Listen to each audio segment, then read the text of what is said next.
औज़ुबिल्लाहिमिनश्शैतानिर्रजीम बिस्मिल्लाहिर्रहमानिर्रहीम। हम first year biology का जो चैप्टर पढ़ने वाले हैं उसका नाम है इंट्रोडक्शन। बेसिकली ये बायो का इंट्रोडक्शन है। What is biology. जब हमारे जहन में क्वेश्चन उठता है कि बायोलॉजी है क्या, वैसे तो ये हम मैट्रिक में भी 9th क्लास में भी पढ़ चुके हैं कि बायोलॉजी दो यूनानी अल्फाज बायोस और लोगोस से मिलकर बना है। Bios mean life and logos mean study. आज question what is it is study of living thing. It is derive from two word. What is one is two words. One is bios. Bios mean life and logos mean study. What is life. अब सवाल ये पैदा होता है कि what is life, ज़िंदगी क्या है। Life is a set of characteristic. ये कुछ खुसूसियात का एक सेट है, एक मजमुआ है दैट डिस्टिंग्विश, जो कि मुख्तलिफ करती है लिविंग ऑर्गेनिज्म, एक जिंदा जानदार को, फ्राम नॉन लिविंग ऑर्गेनिज्म, बेजान जानदार से। लिविंग ऑर्गेनिज्म और हाईली ऑर्गेनाइज। जिंदा जानदार बहुत हाईली ऑर्गेनाइज हैं और कंपोज्ड ऑफ वन और मोर सेल, वो एक से ज़्यादा सेल से मिलकर बने हैं। Contain genetic program of their characteristics, वो अपनी खुसूसियात का एक हेरिडिटरी एक जीन्स रखते हैं कि वो उनकी खुद, जैसे कि अब पौधों में या बेजान चीज़ों में उस तरह जेनेटिक्स का काम नहीं है, वो जीन्स में नहीं होते, तो इस वजह से उनकी कैरेक्टरिस्टिक्स हेरिडिटरी नहीं होती।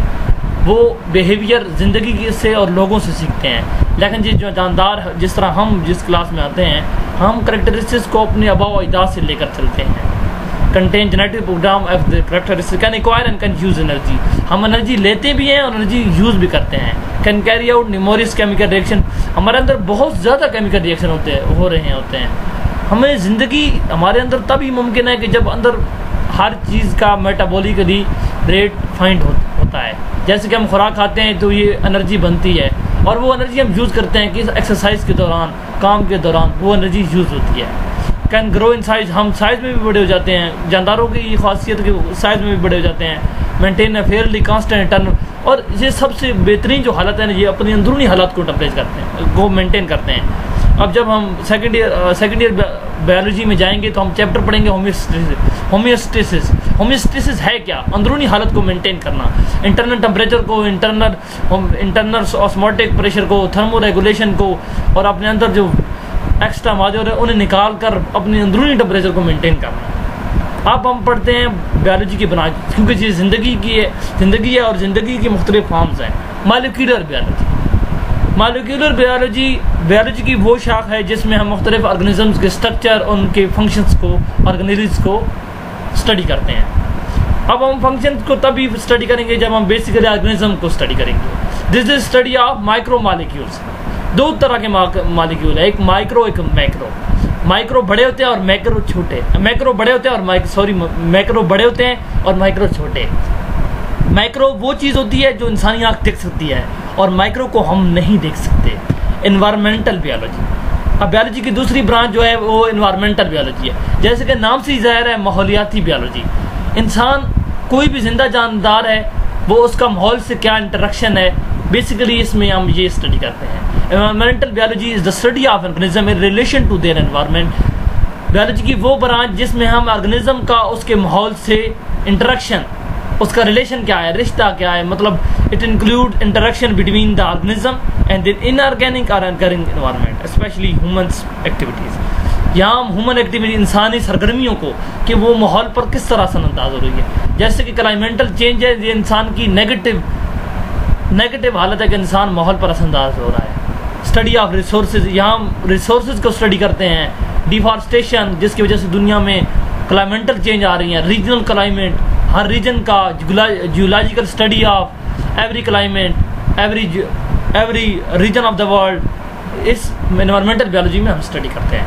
Micro biology. Micro mean small, biology mean study, मतलब कि वो ऑर्गेनिज्म जो इंसानी आँख को नज़र नहीं आते, बहुत छोटे होते हैं, जिनकी ज़िंदगी लाइफ स्पैन बहुत थोड़ा है वक्त, और जिनका लाइफ डिविजन्स तेज़ है, उनको हम इसमें स्टडी करते हैं। इसमें आ जाते हैं, this is the study of micro organism which include bacteria. Bacteria इसमें आ जाता है, वायरसेज आ जाते हैं, प्रोटोजोआ आ जाते हैं। Microscopic algae. माइक्रोस्कोप से नज़र आने वाले एल्गी, मतलब जो अपनी खुराक खुद बनाते हैं, ये प्लांट्स की तरह के होते हैं। और फंजाइज बेसिकली एक हाइड्रोट्रॉफिक ऑर्गेनिजम्स अब प्लांट्स हैं, इनकी भी हम स्टडीज़ में करते हैं। These are all unicellular organism. ये इनमें ज़्यादातर यूनिसेलुलर जानदार आते हैं, माइक्रो ऑर्गेनिजम्स। अब अगली fresh water biology, the branch of biology we deal with the micro organism living in fresh water bodies. इनमें ये बायोलॉजी की वो ब्रांच है जिसमें हम उन फ्रेश वाटर बॉडीज़ के अंदर रहने वाले ऑर्गेनिज्म को स्टडी करते हैं। लेवर्स, दरियाओं में, लेक्स, नदियों में, पाउंड्स, झीलों में, इनमें रहने वाले ऑर्गेनिजम्स को हम उनके तमाम फिजिकल और केमिकल पैरामीटर्स को कि जो उनको इफेक्ट करते हैं उनको भी हम इनमें स्टडी करते हैं। मतलब कोई टेम्परेचर का क्या इफेक्ट है, temperature with respect to heat क्या है, कितने लिमिटेशन पर ऑर्गेनिज्म रह रहा है। अब जो ऊपर ऑर्गेनिज्म की तादाद ज़्यादा वो होगी, जो अब समुद्र की सतह के करीब जो जानदार होंगे ना, वो पौधे या जानवर होंगे जो खुराक खुद बनाते होंगे, और नीचे डेप्थ में वो रहते हैं जो न्यूट्रिएंट्स, सेडिमेंट्स रॉक से लेते हैं, मुख्तलिफ चीज़ों से लेते हैं और इंसानी खुराक को यूज़ करते हैं, मुख्तलिफ पौधों की बनाई हुई खुराक को यूज़ करते हैं, वो हाइड्रोट्रॉफिक होते हैं, उनको भी हम इसमें स्टडी करेंगे। अगली है मैरीन बायोलॉजी, ये समुद्रों और this is study of life in sea and oceans, और समुद्रों और बड़े बड़े आबी जजीरों के बारे में। This branch of biology also deal with the marine life, ये मैरीन लाइफ को भी स्टडी करते हैं, जो समुद्री मखलूक है उन पर टेम्परेचर का क्या इफेक्ट है, हीट का क्या इफेक्ट है, अदर केमिकल इफेक्ट क्या है, फिजिकल इफेक्ट क्या है, इसको हम इसमें स्टडी करते हैं। Parasitology, this is the branch of biology, biology की वो ब्रांच जिसमें हम पैरासाइट्स को स्टडी करते हैं। पैरासाइट अमूमन दो किस्म के होते हैं, एक्टो और एंडो। एक्टो वो होते हैं जो इंसानी बॉडी के बाहर या अपने होस्ट के बगैर रहते हैं, और एंडो जो होस्ट के अंदर रहते हैं। दोनों खुराक होस्ट ही लेते हैं, अपनी खुराक नहीं बनाते। पैरासाइट्स अपनी खुराक नहीं बनाते। ये इनके modes of foods, transmission, life histories and host pass relationship, इनके होस्ट रिलेशनशिप्स में आ जाते हैं। For the sake of food ये होस्ट के साथ रिलेशन बनाते हैं, और इनकी जो रिलेशनशिप है ये मुख्तलिफ टाइप्स के एल्जीज के साथ, अमूमन एल्जी के साथ और प्लांट के साथ होते हैं। ये उसके साथ अमूमन होते अटैच होते हैं, और इनका एक बहुत ही बड़ा हार्मफुल इफेक्ट है कि ये मुकाबले में उसे डिजीज़ काज करते हैं उस एनिमल के अंदर या उस होस्ट के अंदर या उस प्लांट के अंदर जिससे ये खुराक लेते हैं। ये बहुत ही हार्मफुल इफेक्ट है इनका माहौल पर। इसके अलावा आखिरी human biology, it deal with the biological study of human beings. ये वो है जो ह्यूमन बीइंग्स की स्टडी इसमें करते हैं कि वो उनका बॉडी स्ट्रक्चर क्या है, उनका फंक्शन क्या है उनके, और इसमें हिस्टोलॉजी आ जाता है जिसमें हम टिश्यूज़ का मुताला करते हैं एनिमल्स के, एनाटमी अंदरूनी साख्त का मुताला।